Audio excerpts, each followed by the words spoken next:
The port of Aulis teemed with black-sailed ships, their masts a forest against the sky. The dawn light shimmered on the restless sea, casting long shadows across the decks as sailors and warriors prepared for the journey ahead. Every vessel from the smallest fishing boat to the grandest trireme had been summoned for a single purpose: to wage war on Troy and reclaim lost honor. The air buzzed with the clamor of men, the clang of metal and the scent of pine tar and roasting meat. Blacksmiths hammered out last-minute repairs, cooks tended to spits over open flames, and messengers darted between commanders, relaying urgent news. The energy was electric, a mixture of anticipation and anxiety, as thousands gathered for a cause greater than any one man. Kings and princes from every corner of Greece had gathered, united by a vow to reclaim Helen from Troy. Some came for glory, others for loyalty, and a few for the promise of spoils. Old rivalries were set aside if only for a time, as the greatest leaders of the age stood shoulder to shoulder, their destinies intertwined. Agamemnon, king of Mycenae, strode among the camps, his golden armor gleaming with his brother Menelaus at his side. Agamemnon's presence commanded respect and fear in equal measure, for he was both a shrewd strategist and a proud, sometimes ruthless leader. Menelaus, whose wife's abduction had sparked the war, moved with a grim determination, his eyes fixed on the distant horizon where Troy awaited. Legendary heroes joined them: wise Nestor, whose counsel was sought by all, mighty Ajax towering above the rest, his shield broad as a tower, and bold Diomedes, young yet already renowned for his courage. Each brought their own followers, swelling the ranks and adding to the sense of unstoppable force gathering at Aulis. The beaches became a sprawling camp, tents and standards stretching to the horizon. Banners bearing the symbols of every Greek kingdom fluttered in the sea breeze, while the rhythmic crash of waves mingled with the sounds of preparation. Fires burned through the night, casting flickering light on the faces of men who dreamed of victory or feared defeat. Soldiers drilled, chariots rumbled, and the greatest warriors of a generation prepared for war. Young men tested their mettle in mock battles, while veterans sharpened their blades and recounted tales of past glories. The air was thick with the promise of adventure and the shadow of coming bloodshed. Yet, unease lingered. Troy's walls were strong, its defenders fierce. The city loomed in the distance, a reminder that victory would not come easily. Whispers of omens and prophecies passed through the camp, fueling both hope and dread. The Greeks knew this would be no easy conquest. Many wondered if the gods favored their cause, or if the price of glory would be too high. Still, their resolve did not waver, for each man believed his name might be remembered in song and story. Two crucial heroes whose fates were tied to the war's outcome were still missing. Their absence was felt keenly, for without them, the prophecy of Troy's fall could not be fulfilled. The leaders cast anxious glances toward the horizon, waiting for the final pieces of their army to arrive.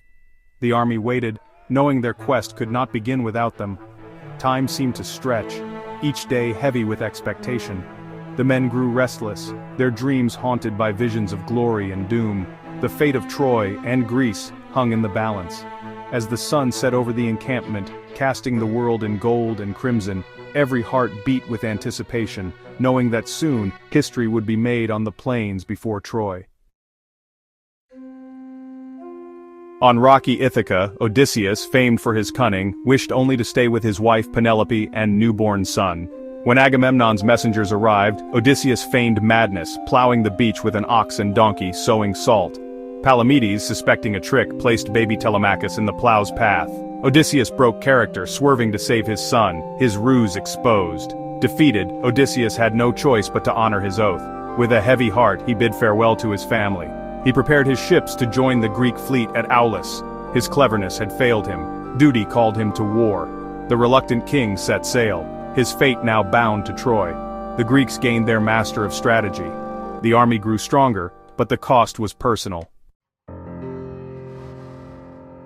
Achilles, son of Peleus, a mortal king, and the sea goddess Thetis, was born into a world of gods and men, where fate and prophecy shaped every life.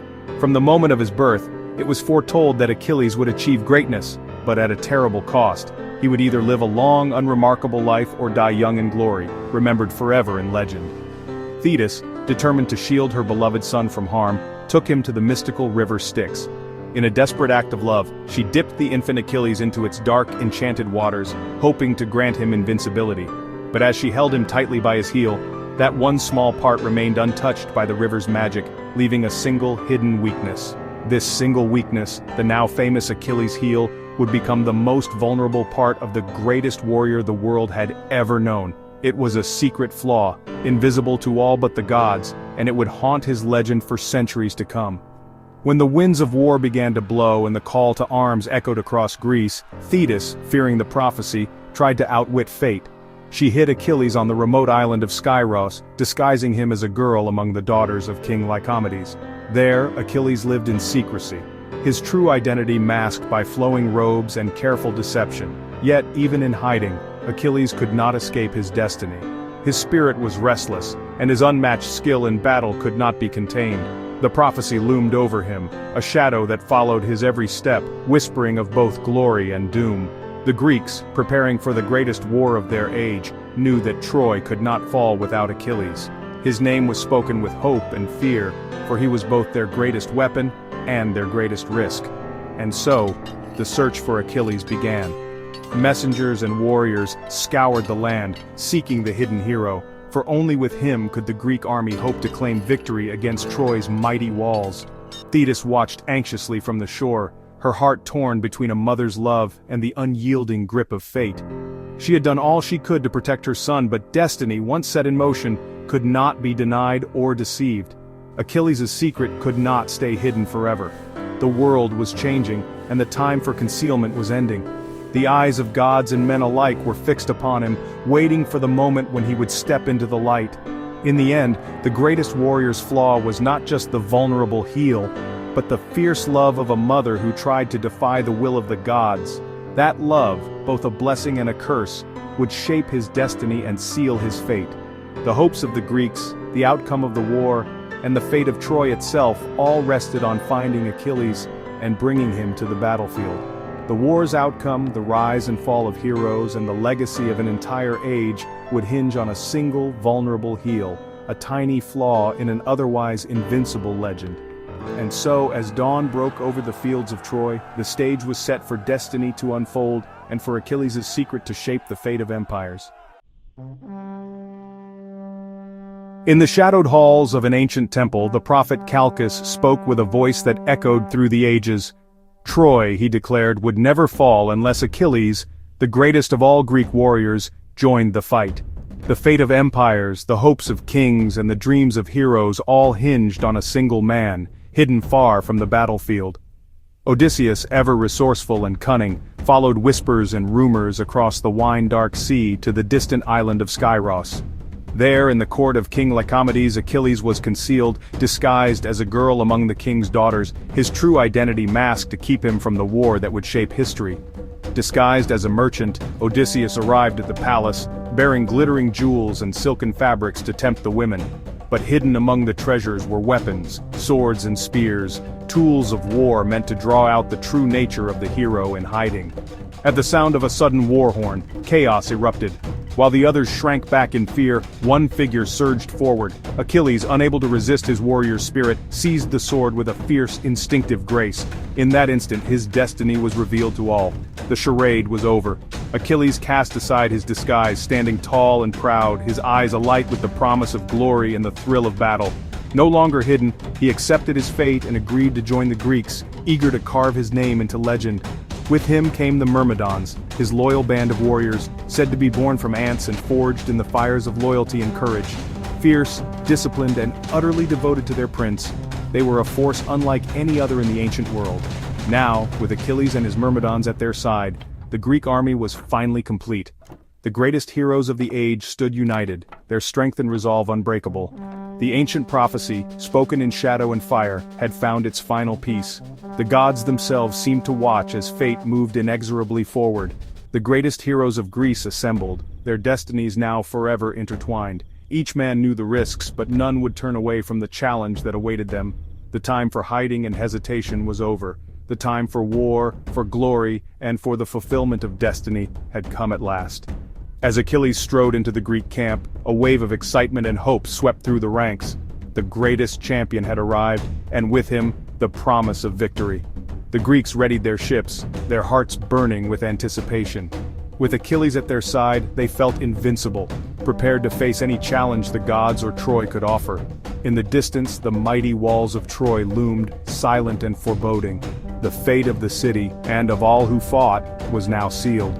High above, the gods watched from Olympus, their eyes fixed on the mortal world below, as the final hero took his place in the greatest war of the ancient age.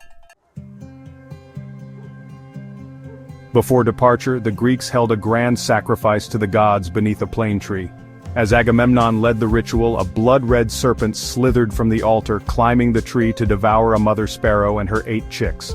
The serpent then turned to stone, leaving the army in stunned silence. The prophet Calchas interpreted the omen 9 birds for 9 years of war. In the 10th year, as the serpent triumphed, so would the Greeks over Troy. The army roared with renewed hope. The gods had spoken. Their struggle would be long, but victory was promised. The omen united the warriors in purpose. The fleet prepared to sail, hearts burning with destiny. The shadow of Troy loomed on the horizon. The Greek fleet set sail 1,000 ships strong, but navigation failed them. Mistaking Mysia for Troy, the Greeks stormed the beaches, clashing with King Telephus and his warriors. A brutal, pointless battle erupted, heroes fighting the wrong enemy. Achilles wounded Telephus in single combat, ending the fight. Only then did the Greeks realize their grave error. They had shed innocent blood, their quest tainted from the start. The victory was hollow, the cost unnecessary. The Greeks faced the consequences of haste and pride. Telephus's wound would not heal, and the Greeks' journey was far from over. The path to Troy remained elusive. The gods demanded a lesson in humility. Guilt-ridden, the Greeks sought to heal King Telephus, whose wound from Achilles festered. An oracle's riddle, "He that wounded shall also heal," puzzled all. Odysseus deduced the answer: the spear that wounded must heal. Scrapings from Achilles' spear were applied to the wound. Miraculously, Telephus recovered. In gratitude, he forgave the Greeks and gave them the true route to Troy. The army gained a guide and a second chance. The lesson was clear: wisdom and humility could mend what violence had broken. The Greeks prepared to sail again, hope rekindled. The path to Troy was finally revealed. The heroes learned from their mistake. The gods' favor seemed within reach. The journey resumed, destiny calling. Armed with new directions, the Greeks set sail once more, spirits high. But the gods unleashed a furious storm. Lightning, waves, and chaos scattered the fleet. Ships splintered, men fought the sea, and hope drowned in the tempest. Survivors limped back to Aulis, battered and broken. The expedition had failed again. Troy seemed farther than ever. The army was weary, the fleet in ruins. The winds would not blow, and gloom settled over the camp. The gods' anger was clear, but the reason remained a mystery. The heroes faced despair and uncertainty. The war for Troy was stalled before it began. Aulis became a prison, ships stranded, soldiers restless, hope fading. Agamemnon, desperate, turned to the prophet Calchas for answers. Calchas revealed the cause. Artemis, angered by Agamemnon's boast, had stilled the winds. The goddess demanded a terrible price for her favor. Agamemnon must sacrifice his daughter Iphigenia to appease Artemis and free the fleet. The leaders recoiled in horror at the demand. Agamemnon faced an impossible choice: abandon the war or sacrifice his child. The fate of the expedition and the oath to Helen hung in the balance. The gods' will was cruel, the cost of pride immense. The army waited, trapped by divine wrath. The greatest heroes of Greece stood powerless. The journey to Troy paused at its most tragic crossroad. The price of war was about to be paid.